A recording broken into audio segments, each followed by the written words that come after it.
Terus gue tadi nonton live-nya dia di YouTube. Dia bilang dia jadi bapak yang baik. Dia nganter jemput anak sekolah. Ini gue bahas sekali aja ya. Abis itu gue nggak mau bahas lagi. Udah terserah. Pertama, dia bilang katanya dia bapak yang baik. Ya, dia antar anak jemput sekolah. Gue bisa jawab. Di rumah itu ada supir. Supir itu gue gaji. Ya, sebulan itu gue gaji 5 juta. Sebulan untuk nganter anak jemput sekolah. Tapi dia nggak mau pakai supir. Nah, pulang dari nganterin anak sekolah, dia tidur. Karena dia bilang katanya dia kurang tidur. Terus dia bangun siang. Terus dia bilang, nggak usah supir yang jemput, biar gua aja yang jemput, ya kan? Ya udah, itu kan berarti kan kemauannya dia, ya kan? Pulang lagi, tidur lagi, tidur makan berak, pergi ke tempat nge-gym. Setiap kita makan, gua tanya di meja makan, ayo kapan mau bikin bisnis? Ayo kapan mau dijadiin itu kaos-kaosnya biar bisa dijual? Lu manfaatin gue aja, tapi manfaatin gue in the good way, di jalan yang benar. Gitu, nggak apa-apa manfaatin gue. Gue bisa bantuin lu jualan t-shirt lu. Lu mau bikin berapa? Lu mau bikin 5.000, gue bisa jualin 5.000. Gue bilang gitu. Tapi dia bilang iya tunggu, ini masih ditelepon tukang jahitnya yang di Bali. Oke. Terus akhirnya gue masuk penjara. Nah, terus gue tanya sama Tony, gue ini di penjara. Gue nggak tahu sampai kapan gue di penjara. Mungkin gue minggu depan keluar, atau mungkin gue bulan depan keluar, atau gue nggak tahu gue kapan keluarnya. Gue tanya, terus lu mau pergi atau lu mau stay? Kalau lu mau stay, gue terima kasih. Tapi kalau lu mau pergi juga tidak apa-apa, karena gue tidak mau merepotkan. Ya, ini bener ya, ini fakta ya. Terus dia bilang, no, I will stay. Gue bakal tunggu lu sampai lu pulang, karena gue cinta sama lu. Dia bilang begitu. Masih ada WhatsApp-nya, ya, masih ada WhatsApp-nya lengkap semuanya. Ya udah, gue berterima kasih. Gue bilang terima kasih sudah menjaga anak-anak gue. Ya, akhirnya disitulah kalian simpati kan. Kalian simpati, kalian bilang, wah Tony baik ya, wah Tony ini ya jagain anak-anaknya ya, segala macem ya, gitu kan. Udah, keluarlah gue dari penjara, ya kan. Keluar dari penjara, yang ada di otak gue itu karena gue sudah 2,5 bulan tidak bekerja, tidak menghasilkan uang, pastinya gue mau bekerja dong, ya kan. Pastinya gue mau bekerja. Gue tanya si Tony, ayo kapan lu mau bikin kaos? Dia bilang gini, kapan gue punya waktu bikin kaos? Kan gue jagain anak-anak elu. Loh, sekarang kan gue udah keluar, gue bisa bantu. Memang gue bilang, kalau lu mau bikin kaos, lu tunggu gue. Karena kalau lu bikin sendiri, lu pasti akan dibohongin sama orang dengan harga yang mahal. Gitu. Soalnya gue baru nonton siaran ulangnya si Tony live. Dia suruh semua orang nonton, sampai ke keluarga-keluarganya disuruh nonton, sampai ke temen-temennya disuruh nonton. Tapi ya udahlah. Kalian mau follow dia juga guys, nggak ada masalah.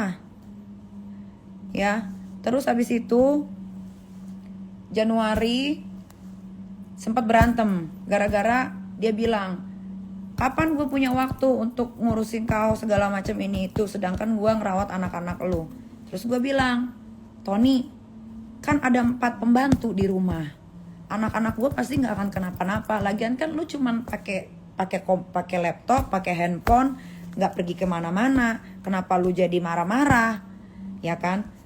Udah tuh diem-dieman segala macem. Nah di situ gue berpikir kayak, ini orang kayaknya nggak mau maju karena udah keenakan hidup di rumah gua, dilayani sama 4 pembantu, baju dicuciin, baju disetrikain, makan disiapin, mobil ada, driver ada, ATM gua titipin ke dia,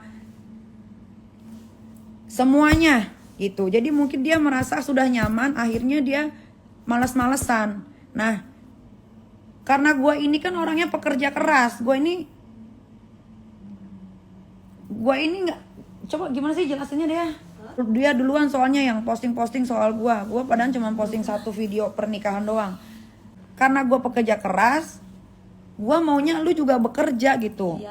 Tony itu punya uang di rekeningnya selama seumur hidup, 33 tahun dia hidup ya, 33 tahun dia hidup.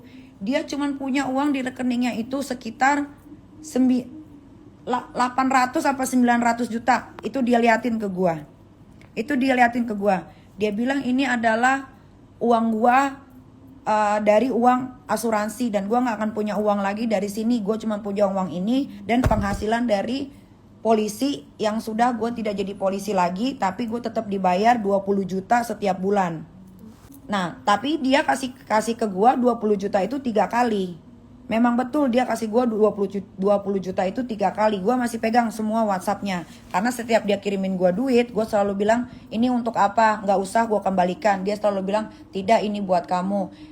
Karena saya bertanggung jawab atas kamu, karena kamu adalah pacar saya. Ya, udah. Tapi uang 20 juta itu tidak pernah gua pakai untuk uang pribadi gua, ya. Uangnya itu, ya, itu semua dipakai untuk kebutuhan dia sendiri. Hanya untuk kebutuhan dia sendiri, bukan untuk gua, karena gua tidak pernah meminta uang sama dia. Gua tidak pernah meminta uang sama dia sama sekali. Gua bisa jelaskan. Transplant pertama 92 juta. Ya, itu untuk mengganti uang tiket gua yang gua tidak boleh pergi ke Swiss saat itu. Jadi waktu itu gua sedang sebel sama dia, ya, karena dia itu gua udah sering bilangin, ayo jangan males, ayo jangan males, ayo ngapain kek, ayo kerja, ayo ngelakuin apa kek, jangan cuman nganter anak sekolah, terus jemput anak sekolah, tidur, udah kayak supir, ayo semangat. Ayo, gue tuh selalu supportin dia. Ayo semangat kerja, yuk kerja, yuk kerja. Ngapain kek, lu buat apa, lu mau bikin apa segala macem. Sampai terakhir dia bikin baju print muka gue, ya kan? Iya. Dia ada nggak ngasih contohnya ke lu? Tapi katanya dia cerita.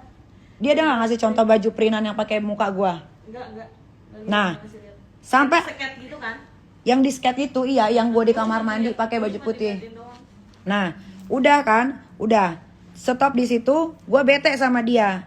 Terus dia nanya, mau kemana? Mau ke Swiss? Kok lu pergi ke Swiss? Mau ngapain? Ya gue mau jalan-jalan, gue mau healing, gue stres di rumah gitu. Nggak boleh, kamu di sini aja. Saya tidak mengizinkan kamu untuk pergi. Saat itu gue udah jadi istrinya ya, gue udah jadi istrinya. Ini gue bukan masalah move on atau apa, tapi gue mau menjelaskan satu persatu tentang story yang dia posting. Ya. Ini kita sudah suami istri ya, dan uang 20 juta yang dia kasih 3 kali itu gue sudah menjadi istri juga. Itu namanya uang nafkah. Kalau nafkah itu memang di Islam itu kan memang diwajibkan, ya. Itu kan kalau nafkah diwajibkan kalau di Islam.